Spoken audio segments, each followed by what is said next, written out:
안녕하세요. 문학소리입니다. 19세기, 20세기 초반 프랑스 문학은 자연주의 사상의 반등과 신문학의 태동이라고 볼 수 있습니다.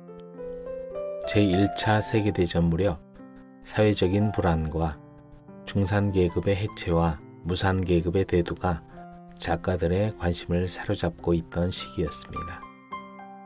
기드 모파상은 1850년 프랑스 북부 디에프에서 태어났다고 알려져 있습니다.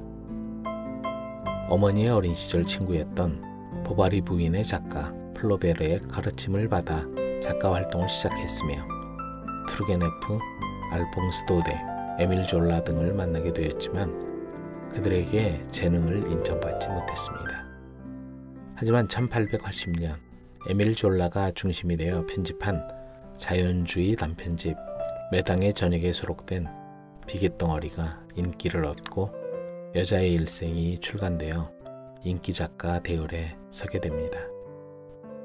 기드 모파상은 단편소설 작가로 더 인정받을 만큼 많은 단편소설을 남겨놓았습니다. 노르망디의 농민, 파리의 관리, 소시민 등 자신이 체험하고 경험한 소재를 간결하고 힘찬 문체로 다루어 나갔습니다. 이번에 들려드릴 작품은 기드 모파상의 단편소설 쥐르 삼촌입니다. 등장인물을 소개합니다. 나, 내레이터, 조지프 다브랑쉬, 내레이터의 친구 쥐르 삼촌에 대한 기억을 들려준다. 쥐르 삼촌, 조지프의 삼촌, 가족의 돈을 탕진하고 미국으로 떠난다. 다브랑쉬 가족, 아버지, 어머니, 두 누나. 다브랑쉬 가족은 가난하지만 미국으로 돈을 벌러 간 쥐르 삼촌에 대한 희망을 안고 살아갑니다. 기드 모파상의 단편소설 쥐르 삼촌을 시작합니다.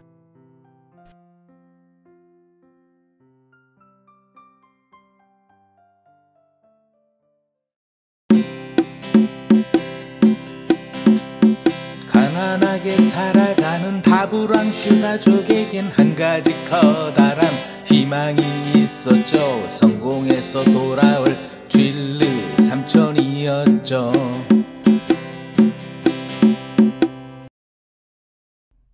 쥐르 삼촌, 기드 모파상.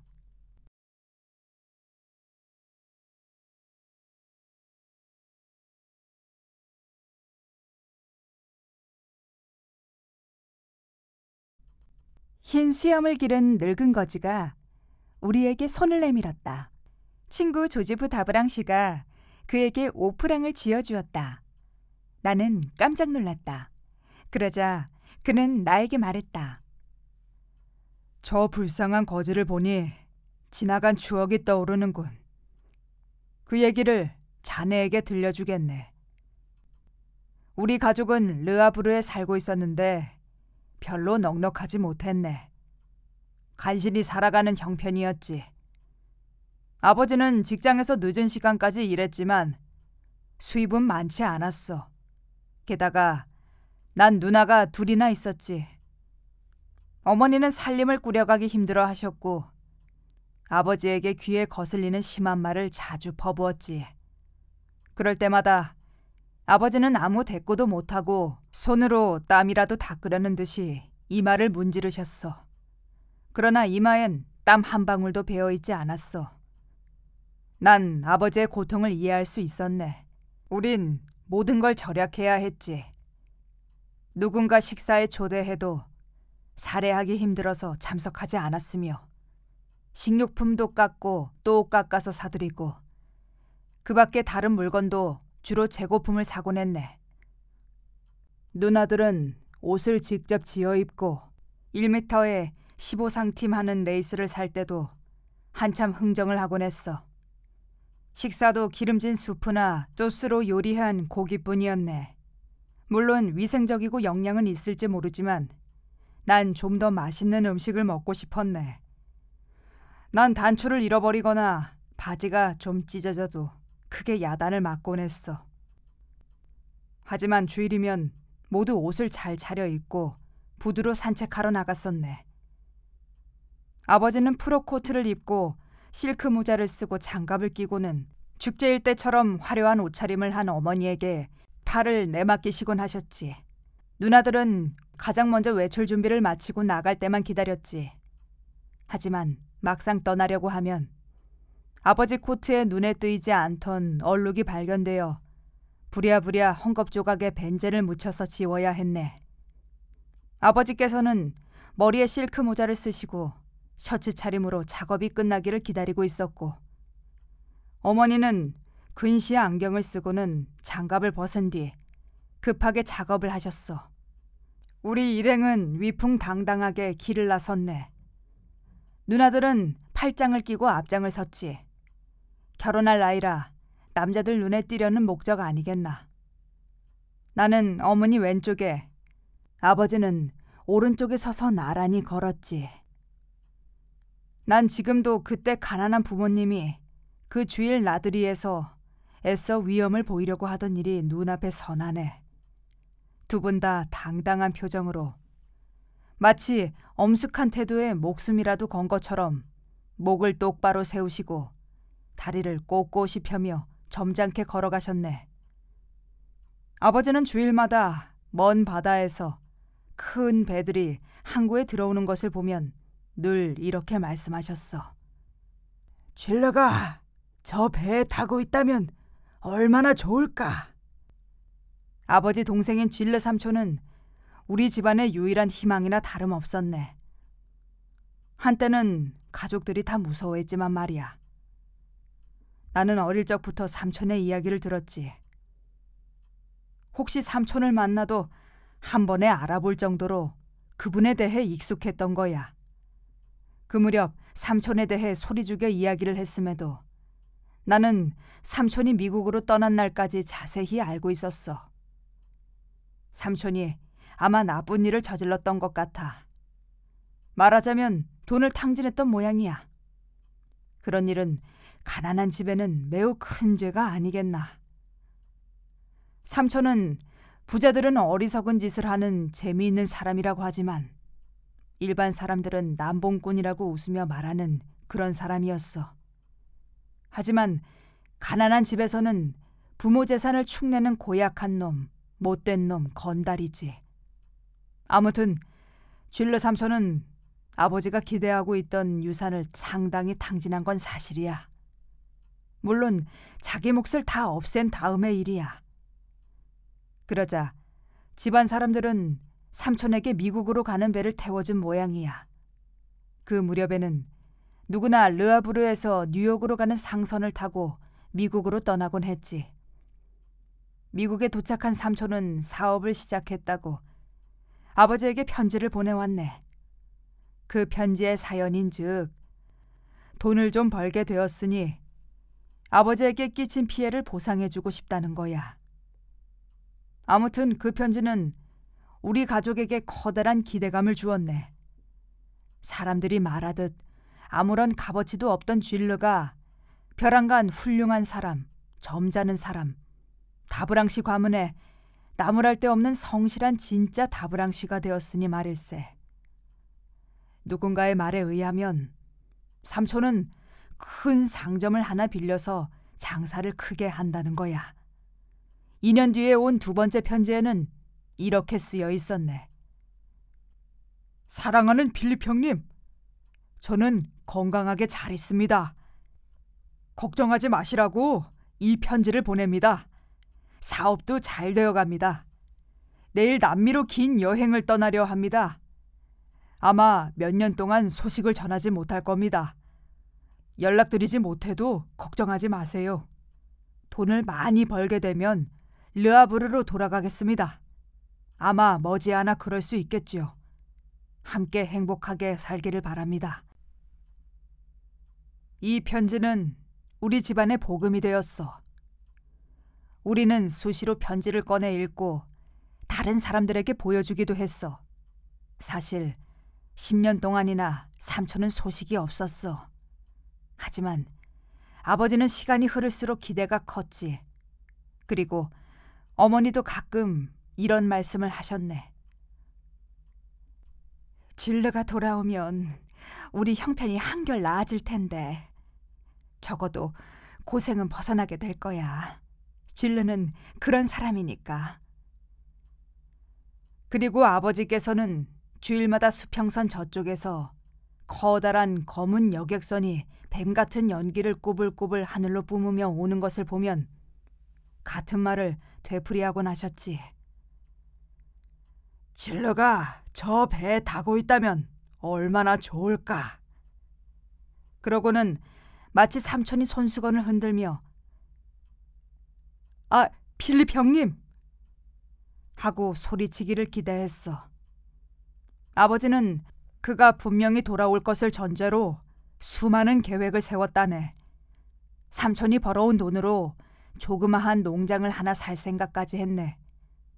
아버지는 아마 그 땅을 사들일 계획을 했을지도 몰라. 그때 큰 누나는 벌써 28이고 작은 누나는 26이었지. 그들은 아직 미혼이었고 그것은 집안에 적지 않은 문제였다네. 그런데 마침 작은 누나에게 청혼하는 사람이 나타났어. 회사에 다녔는데 부자는 아니지만 정직한 사람이었어. 어느 날 저녁에 보여준 질르 삼촌의 편지가 그 사람이 모든 망설임을 끝내고 결단을 했을 거라는 확신을 나는 지금도 갖고 있어. 아무튼 우리 가족은 그의 구혼을 받아들이고 결혼식을 올리고 다 함께 제르제로 조촐한 여행을 떠나기로 했네. 제르제는 가난한 사람들이 여행하기에는 적당한 곳이거든. 가까이에 있으며 여객선으로 바다를 건너면 그곳에 내릴 수 있거든. 그 작은 섬은 영국 영토에 속하지만 프랑스에서도 배로 2시간만 가면 섬의 풍습을 접할 수 있단 말이야.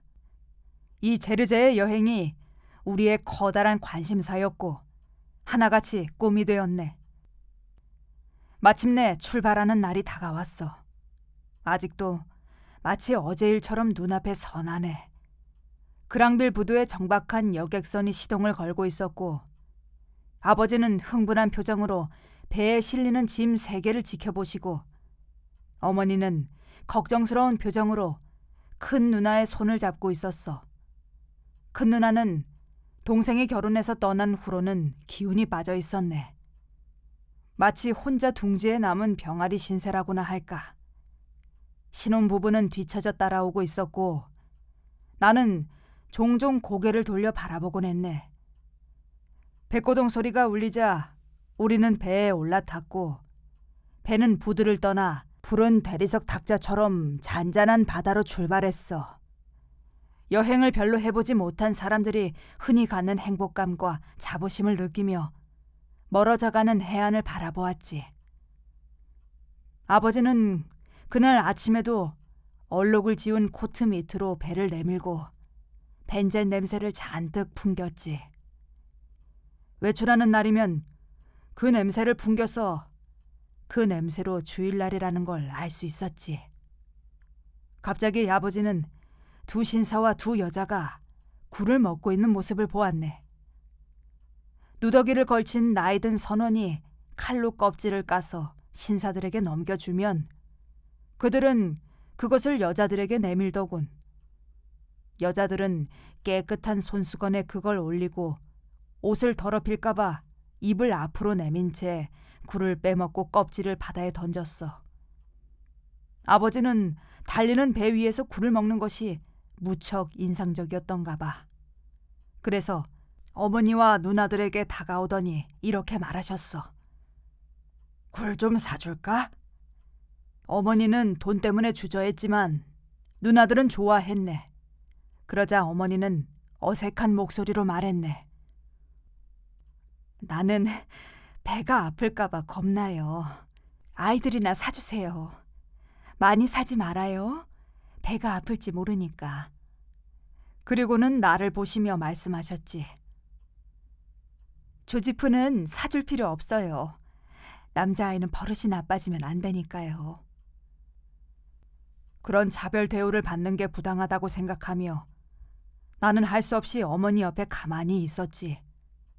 나는 아버지가 두 딸과 사위를 데리고 그 누더기를 걸친 나이든 선원에게 가는 것을 지켜보고 있었네.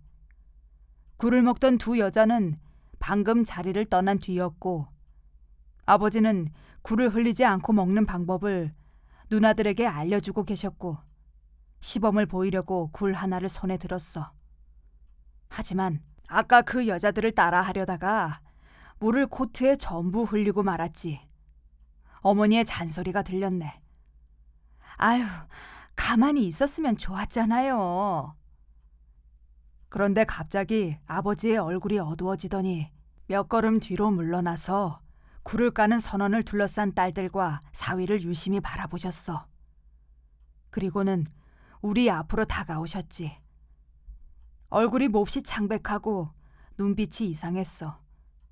작은 소리로 어머니에게 말씀하셨어. 저기 굴 까는 사람이 진르를 닮았어. 어머니는 무슨 영문인지 몰라 물으셨지. 어떤 진루요? 내 동생 말이야. 미국에서 잘 살고 있으니까 다행이지. 그렇지 않았다면 틀림없이 진르라고 착각하겠어. 어머니는 기막히다는 듯이 말했네. 아유, 당신 미쳤어요? 그럴 리가 없잖아요. 왜 그런 말도 안 되는 소리를 하세요?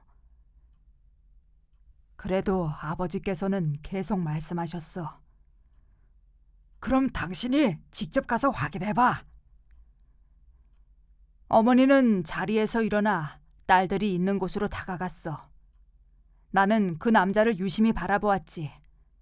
늙고 추하고 주름살 투성이었어. 그는 자기 일에 열중하며 잠시도 다른 곳에 눈을 떼지 않았어. 어머니는 몸을 떨면서 다시 돌아왔네. 그리고 어머니는 빠르게 말씀하셨지. 내가 보기에도 틀림없이 진르 같아요. 선장한테 가서 알아보세요. 조심해요. 저 건달이 우리에게 짐이 될지도 모르니까요. 아버지는 선장을 찾아가셨고 나도 뒤쫓아갔지. 가슴이 두근거렸어. 선장은 키가 크고 야위고 구렛나룻을 기른 신사로 가판 위를 마치 인도 사람들의 우편선을 지휘하는 사람처럼 당당한 모습으로 걷고 있었네. 아버지는 선장 앞으로 점잖게 다가가서 칭찬을 섞어가며 선장에게 몇 가지 물으셨지. 제르제 섬의 중요한 생산품은 무엇입니까? 인구는 얼마나 됩니까? 풍속과 관습은 어떻습니까? 토질은요?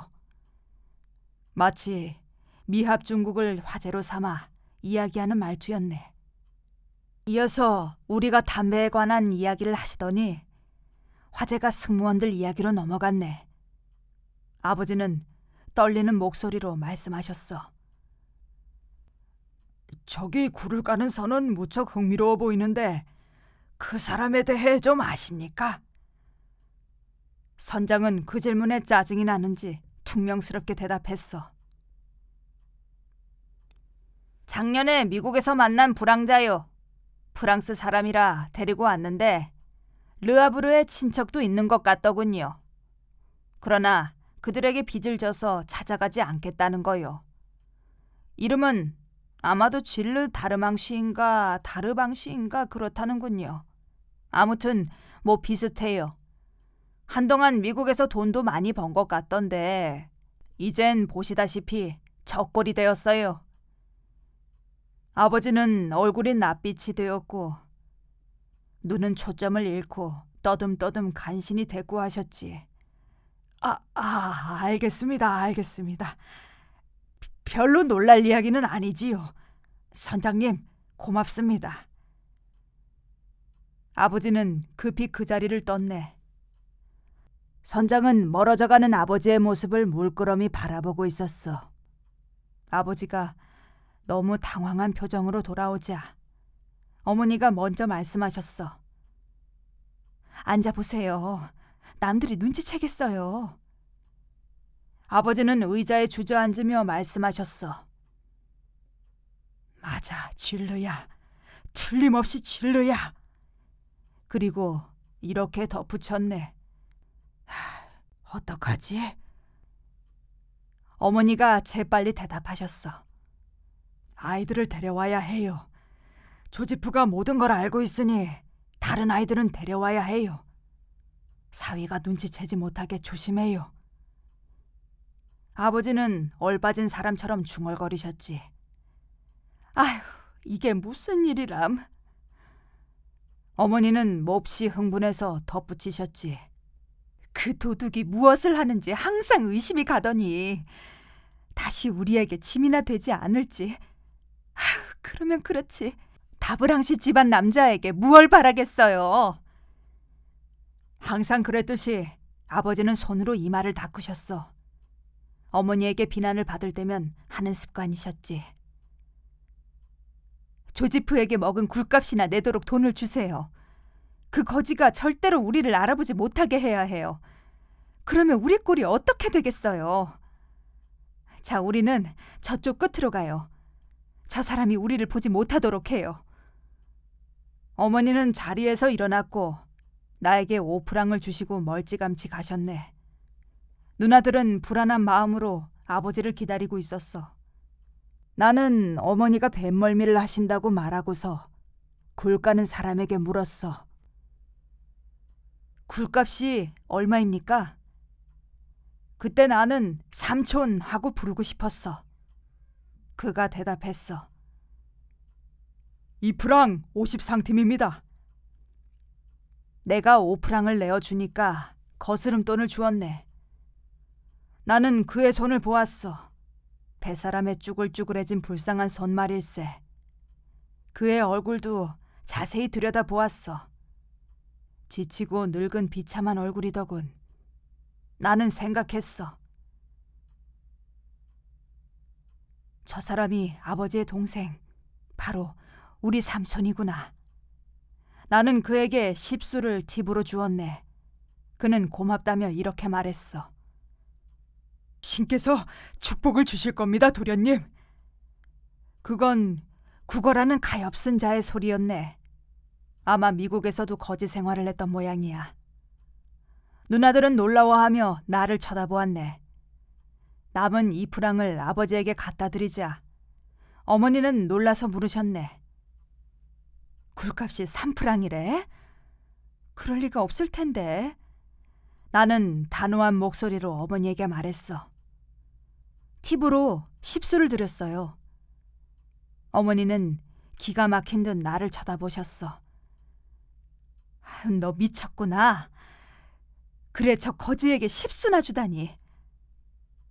아버지가 눈짓으로 사위를 가리키자 어머니는 말을 중단하셨어. 모두 조용히 있었지. 우리 앞으로 멀리 수평선 위에 보랏빛 그림자 같은 것이 나타났는데 바로 제르제였어. 부두에 가까이 접근했을 때 나는 한 번 더 쥘르 삼촌을 보고 싶은 강한 충동을 느꼈고 위로가 되는 다정한 말을 해주고 싶었네. 그러나 굴을 먹는 사람이 더 이상 없자 쥘르 삼촌의 모습도 사라져버리고 말았네. 아마도 그가 머무는 지저분한 배 밑으로 내려간 것 같았어. 우리는 그를 다시 만나지 않으려고 돌아올 때는 생말로 호를 탔어. 어머니는 불안해하며 감정을 주체하지 못하고 있었네. 그 후로 나는 삼촌을 다시 보지 못했어. 자, 이제 자네도 알겠지? 내가 왜 5프랑을 거지에게 주는지.